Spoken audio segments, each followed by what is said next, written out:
കൃഷ്ണ ഗുരുവായൂരപ്പ ശരണം. ഉഷപൂജ തൊഴുതു.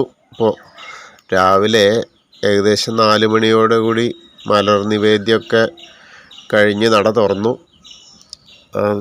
3 മണിക്ക് ശേഷം കുറച്ച് നേരം നിർമ്മാല ദർശനം ഇതൊക്കെ കഴിഞ്ഞ പിന്നെ ഉഷപൂജയ്ക്കുള്ള നട തുറക്കലാണ്, അടച്ചു തുറക്കൽ. അപ്പോൾ 4 മണിക്കാണ് ഒരുവിധം എല്ലാ ദിവസവും 4 മണിയാകുമ്പോഴേക്കാണ് ആ ഉഷപൂജയുടെ നേദ്യത്തിനുള്ള പൂജയ്ക്കാവുക. വളരെ നല്ല ഒരു പൊന്നുണ്ണിക്കണ്ണനായിട്ട് അങ്ങനെ നിൽക്കുന്നുണ്ട് കേട്ടോ. ഒരു പട്ട് കോണകമൊക്കെ എടുത്ത് ഒരു വെളുത്ത ഇതും മഞ്ഞ ഇതും കൂടി ചേർത്തിട്ടുള്ളൊരു പട്ട് കോണകമൊക്കെയാണ് എടുത്തിട്ടുണ്ട്. പട്ട് ഞൊറിഞ്ഞെടുത്തിട്ടുണ്ട്.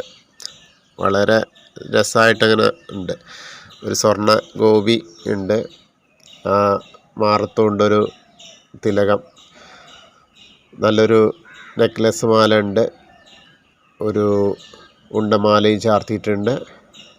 ഒരു പൊന്നിൻ കിരീടം ചാർത്തിയിട്ടുണ്ട്. ഒരു ഓടക്കുഴൽ കയ്യിൽ ഇങ്ങനെ പിടിച്ചിട്ട് നിൽക്കുന്ന രൂപത്തിലാണ് ഇപ്പോൾ ഉള്ളത്. ബാലഗോപാലൻ വേണുഗോപാലനായിട്ട് തന്നെയാണ് രാവിലെ മിക്കവാറും ദിവസങ്ങളിൽ അങ്ങനെ ഉണ്ടാവുക. അപ്പോൾ ആ പൊന്നുണ്ണിക്കണ്ണൻ്റെ ദർശനം എല്ലാവർക്കും കിട്ടട്ടെ. ഗുരുവായൂരപ്പൻ്റെ ആ ഉഷപൂജ തൊഴുത ഒരു എന്താ പറയുക, സന്തോഷം എല്ലാ ഭക്തർക്കും ഉണ്ടാവട്ടെ. എല്ലാവരെയും ആ ഗുരുവായൂരപ്പൻ അനുഗ്രഹിക്കട്ടെ. ഹരേ കൃഷ്ണ.